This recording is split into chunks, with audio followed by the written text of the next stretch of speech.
Hi, Com 103 students. This is Miss Newman, and I wanted to show you how to essentially build your cover letter and what aspects you need to focus on when you're writing a cover letter, because some of you, this might be your very first cover letter. Other students have done cover letters in the past but might need a little extra information to improve their cover letter. So I recommend going into Microsoft Word. That's software that you should have on any college computer, and most at-home computers have the Microsoft Suite. But Microsoft Word has templates available for you to access and use that you can just essentially input your information into the template. So once you click into Word, at the very top it says search for templates, or you can click on resumes and cover letters. Just for easiness, I usually just click on that. For this example, I'm going to use this cover letter here, and they have a resume right next to it as well. I will say whatever cover letter template you use, you want to use the resume that's most like that template, so that they match. So once you click on the template, you just click create, and then the template will come up. What's great about a template is you really are just inputting your information. Of course, you'll put your name up here.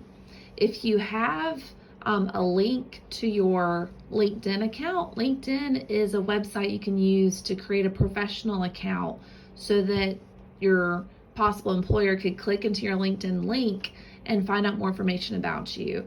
It could be that you've posted articles in it, or that you have previous employers who have recommended you on the LinkedIn profile, but LinkedIn is essentially a website you can use. Also, for those of you that are going for cosmetology, it could be that you have a website portfolio that shows pictures of hair that you've done or nails or that sort of thing. So this would be a great spot to include that website. You'll want to make sure, instead of addressing to whom it may concern, which is really impersonal, try to find out who is actually going to be reviewing these letters. Is it the head of HR? Is it a possible employer? Are you applying directly to a salon or to a welding company that you know who the hiring manager is, or just the manager of the salon? Make sure you put that person's name here at this recipient name section, and then the title of him or her, the company you're applying for, the address of the company, and the city and state and zip here as well. The date will need to be the date that you apply, and then recipient name would be just dear recipient name. If the person's John Smith, it would be dear John Smith. To get started for your letter, you want to have an objective sentence, and an objective sentence essentially says what position you're applying for specifically. Depending on the size of the company that you're applying for, they could have several open positions. For instance, Wallace at any given time has 10 to 15 open positions. So you would want to list the exact position you're applying for, so that it's very obvious which one you're most interested in.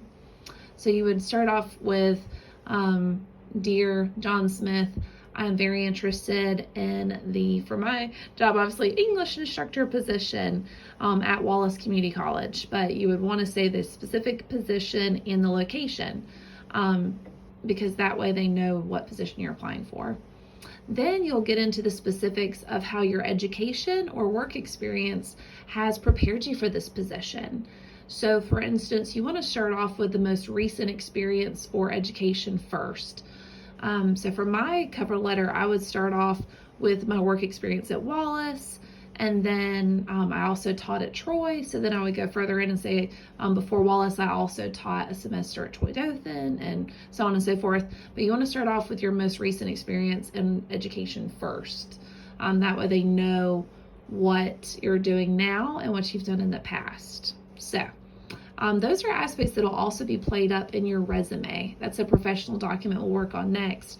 But essentially, you're writing it in letter format in a more formal way, whereas the resume is just going to list it in a bulleted format. So those are all really good things to consider, that luckily you'll have a second document to also mention this information as far as work experience and education.